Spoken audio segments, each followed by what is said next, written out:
So in keeping with the same era of tobacco products, I see you get some more top shelf stuff over here. Really cool. Who's that guy there on the left? The guy in the upper left is Harry Pulliam, and that's a super clean cigar box label that was never used or applied to a cigar box. Oh, cool. Harry Pulliam was the 6th ever president of the National League. No kidding. And he died prematurely. He died in 1909 while serving as the National League president. So he only lived to be 40 years old. But that's a very cool piece, and the graphics are just, they really jump out at you. The colors are just magnificent and vibrant, and I love the way that they pictured the catcher's mask and other artifacts of the day. So that's a really cool piece in very nice condition. Yeah, that's beautiful. And then next to it is another canister. This is one of my very favorites and super rare. You'd think that more of these would have survived, because maybe after the cigars were gone, people would have used them to house nuts and bolts or right. pencils or something of that nature. But no, very few survived. You never see these. And this one was for Home Run Stogie cigars. Boy, I just love the piece because, first of all, home run with the baseball reference and the beautiful blue graphics, and the Stogies is just, you can't beat it in terms of a tobacco baseball collectible. This car's a little overpriced, but you know, what are you going to do? 3 for 5 cents? What do you mean? Yeah, back then I guess that was probably the going price. Yeah, crazy. Love that. It's gorgeous. And then what's the statue there next to it? It looks like just a typical trophy, doesn't it? It does. It's a beautiful piece. It's actually a cigarette holder made to house cigarettes. So this one would be targeted to a more upscale family. Everybody smoked back then, so everybody had cigarettes. When a guest would come to your house and ask for a cigarette, you'd lift the lid and magically the cigarettes would appear inside. Oh, care for a cigarette, Biffy? Why, sure. That's so cool. And then what's that little guy in front of it? The guy in front of it is just an ashtray. I acquired this one because I love the ashtray with the Figural batter. The detail is just off the charts. You know, you can see every wrinkle to his uniform. You can see his face very clearly in his cap. Just a beautiful piece made back in the day. So do you know if they sold these like in regular stores or? I would imagine that a piece like that would be acquired in a variety store or a department store. They didn't have mail order or anything back then, did they? Well, you had the Sears catalog and the J.C. Penney catalog dating back to the 1800s, so it is possible mail order, but that's a great question. I don't know how these things were retailed and sold back in the day. Yeah, great question, but no answer. Moving on. I apologize. You're kidding. And then that looks like a lighter next to it. Is that a lighter? No, that's actually a match safe. What? And it would be to protect a box of matches. It would have a rough edge on the bottom, so you could strike your match on the bottom. It's got a beautiful, ornate baseball scene etched onto the front. And that's why I got it.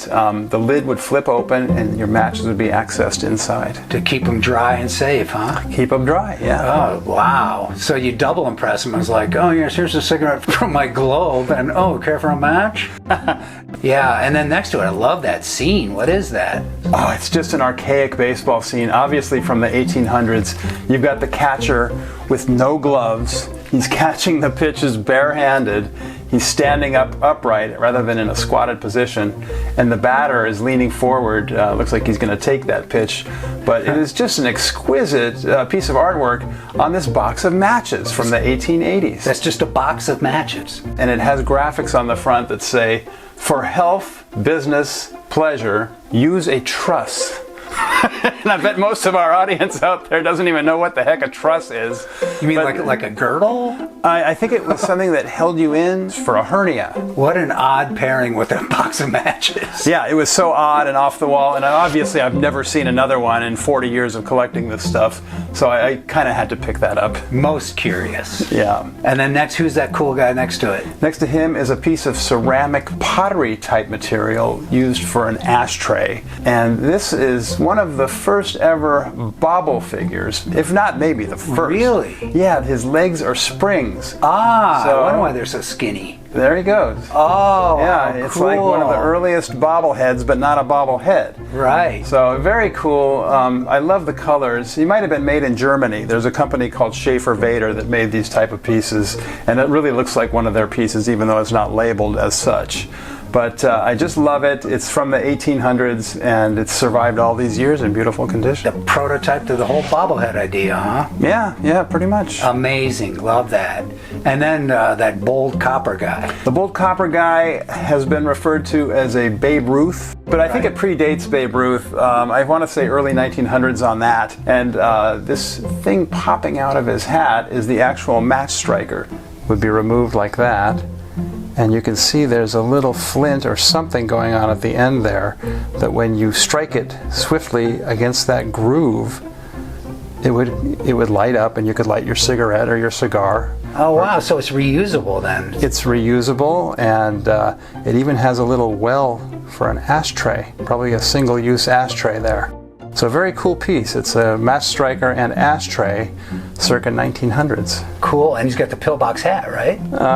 He is wearing a pillbox. Yeah, it is a pillbox hat. There's no doubt about it. So this does predate Babe Ruth, even though it looks a lot like him. It does. Yeah. How'd they know? Yeah, maybe they had a crystal ball. Beautiful. Aronson match striker.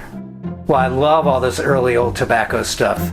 I remember you showing me a Jersey had a pocket for their cigarettes. Like even players smoked, right? So tobacco and baseball are synonymous. Yeah, they really are. And the most recent memory I have of tobacco and baseball is Jim Leland, the Pirates manager, probably the 70s, maybe into the 80s. They would get candid shots of him. So he smoked in the dugout, and I'm sure other people did too, but he's the one that got caught on camera the most. Yeah, I remember Lou Piniella would hide behind the bat rack. Yeah. So baseball probably doesn't want those images out there, and they aren't out there anymore. But absolutely amazing stuff. And there's so much more around too, right?